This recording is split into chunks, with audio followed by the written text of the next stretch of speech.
Hey everyone, thanks for joining me today. Hope you're having a great day so far.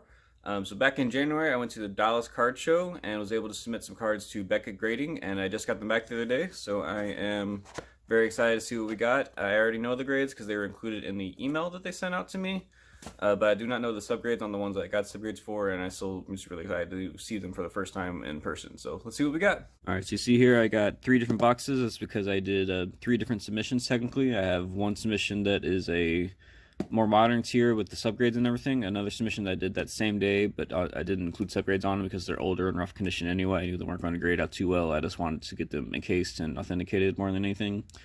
And then I went back on the second day and submitted some more cards, so that's why there's 3 different submissions here, even though it's all part of the same thing.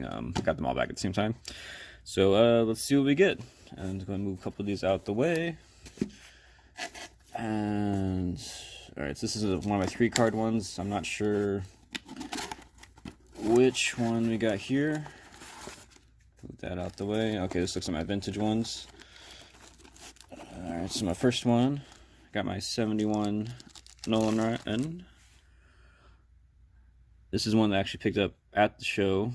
I got 2 of them at the show actually, so here should be, yeah.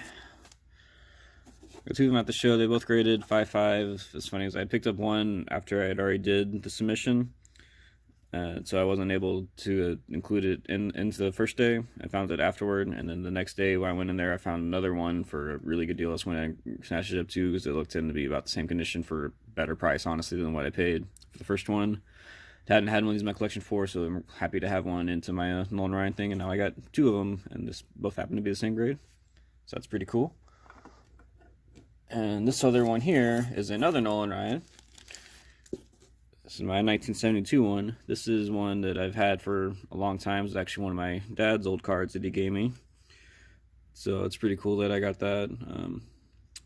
Not sure if I should have went ahead and gotten on for the subgrades or not on these ones, but like I said, they're kind of low grades, so I knew they were going to be, subgrades weren't going to be too stellar on there anyway, but at the same time, I'm now also curious, like, why exactly I got a 5.5 on them, like, what was it that set it a 5.5 versus being a 6 or a 5 or anything like that. Prop them up like that.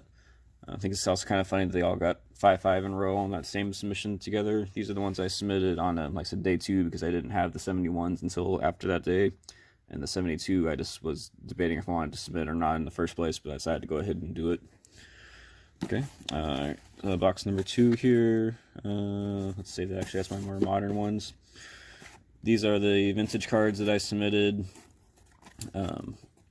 before on the day 1. Like I said, I put them on the second tier because they had they were lower condition ones, and I just wanted to make sure that they got more preserved and authenticated than anything. And this is my Nolan Ryan rookie. It's a 2. If you look closely, I don't know if you can really pick it up on camera, there's like a crease going across, like right across Nolan's head there, and of course the corners are all rough. This is about, honestly, I was kind of almost expecting a 1 out of this, so 2 I'm actually pretty happy with. I was wanting a Nolan Ryan rookie since, almost as far back as I can remember as a little kid. Joke's always that I was named after Nolan Ryan, so if you can tell, I'm a Nolan Ryan collector. But I always wanted one of these. I was asked for one for Christmas and birthday almost every year, and finally when I was an adult, I just kind of bought one myself on VBA. So I already knew it was a rough going in. Like I said, this one I just kind of wanted to get it graded more to authenticate it and preserve it more than anything, because I bought it raw, so I just wanted to make sure that it was real and it didn't get taken, because it's a very popular card to fake. You still see it there? Nah, let's do it like that. Alright, yeah, that's fine. This other one, you guessed it, is another Nolan Ryan. Again, this one is one I bought very rough. You can see, like in the corners up here, it's pretty rough in there. I just got this one because it is the cheapest I ever saw a 1969 Nolan Ryan for, so I just kind of snagged it up. And again, I bought it raw, so I wanted to grade it more to protect and preserve and authenticate it than anything. But I'm still very happy to have it in the collection. And I decided to get the reason I decided to submit the 71s and the 72s because after I already submitted the 68 and 69, like I said, more to protect and preserve and authenticate. Then I found the 71s at the show later on, so I decided to get all of them in there. So I unfortunately could not find a 70, because I really wanted to have the first 5 years all graded, and that would have been nice to have them all together like that. So I'll load you up just like that. So now we got all of those going there. And these are the fun ones I did. These are my modern tier ones. And since they're a lot newer cards and a lot nicer condition, I did opt for the subgrades. They got about what I was expecting. I was hoping a couple of them would eke out a little higher, but you know. So here is my Albert Pujols rookie. I got a 9. Let's check on the subgrades. Looks like I got a 9.5 on centering, edges a 9, corners are 8.5, surface a 9. That's about what I was expecting. You can see on this little corner here, it's really hard to kind of tell because it almost blends in with the way it is, but you can see the little whitening on that kind of soft corner there, so that's what really hurt it. This is about what I expect on this one, though. So it's really cool because it's numbered as 75. I have some memories about this one because back when I was a little kid, I would go to a trade night at my local card shop, and they had one for first Monday every Monday of the month, and there's a guy there that was going through all my cards, my like bulk cards, and just kind of picking out stuff. And he's remembering asking me have you gone through these? Like, have you looked through them? I was like, yeah. I was like, okay, well, did you see this one? And he pulled out this card and handed it to me, and I was like, oh no, that's really cool. Yeah, let me check on that one. So I missed it because it's his rookie card, Pujols, and numbered and all that. And then I looked it up in Beckett at the time, ironically Beckett too, when they're still doing the monthly price guides coming out there.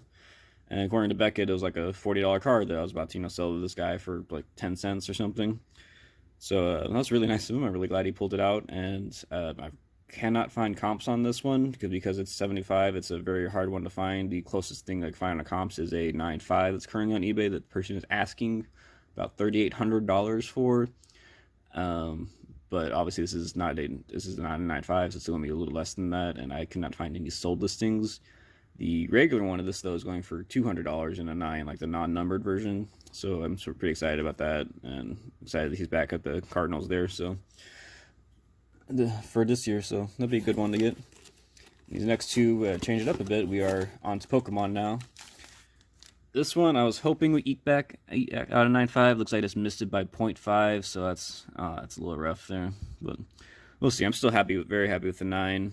Still a very cool card to get. This is one that I've had for years. I pulled it out in pack first edition whenever it was new. So it's still very cool, and I'm excited to have that one in a grade. Looks like we got a 9 on centering, 9.5 on edges, 9 on corners, and a 9.5 on surface. So that's pretty fair. Like I said, I was hoping I would get that 9.5, but I was really close. But that's still really good. Happy to have that in there. This is one of my favorite cards from when I was still young and getting cards, getting all the Pokemon cards, the original stuff. And my last one is this bad boy. Got a 9 on that. I'm super excited about that. Wow, it's actually got a 110 grade on there. So yeah, it's got a 10 on the corner. That's probably what helped a lot, because you see its centering is kind of far off from left to right. So that's probably what balanced out that part a lot there. It helped it. Surface is 9, which makes sense. It has some, you probably can't see it on the camera anymore, and especially not after it's encased, but it has some very faint surface scratches on that, so I mean, that's pretty fair. Edges are a 9. I guess that, man, it's hard to tell the edges once they're in the case, but I guess that's fine. I thought they were pretty good. This one I was expecting a 9, like if maybe an 8 at the worst. I didn't know how harsh they're going to be on the light surface scratches in the centering. So the centering got honestly about like what I was expecting them to be, and the surface, I'm happy that they were did that. I got a little leaning, like I said, it's just very faint surface scratches. It's not really anything else about it, but just from like being in my binder, because being a little kid, I did put it in the binder protected and keep track of it, but it's still soft and kind of rub around within the pack itself and in the sleeve, so it's really hard to not get surface scratches on there. Super excited to get this one back. This is one that after I saw like the PSA 10 version of it sold for like $129,000 or something like that, I was like, I have that card in my binder. I really need to get that protected. So again, not for sale or anything, just really like just for my own sanity and insurance purposes. I now have it graded and authenticated, and I can now cherish it in a nice protective case without worrying about it getting damaged. I can all that. So yeah, those are all everything I got here. I'm really happy with it. It was a pretty smooth transaction. Easy to talk to the reps and get everything submitted and filled out. Real simple. It was really nice to be able to do that in person, not to do it over the phone or not over the internet and just mail them off and all that. I'm fortunate enough that I am close enough to Beckett so that, like, when they are open anyway for drop-offs, they shut down for a while. I think they are still shut down for visiting the office, but I'm able to submit things directly to them just by going there, which takes out the whole mailing factor out of it, which can be nerve-wracking for some people. But yeah, this is my first submission. Let me know what y'all think. How do you think I did? Do you think I should or shouldn't have submitted one of these? Like, are you jealous of any of these ones? Just anything you got. What kind of graded cards you got in your collection? Just let me know in the comments below. Thanks.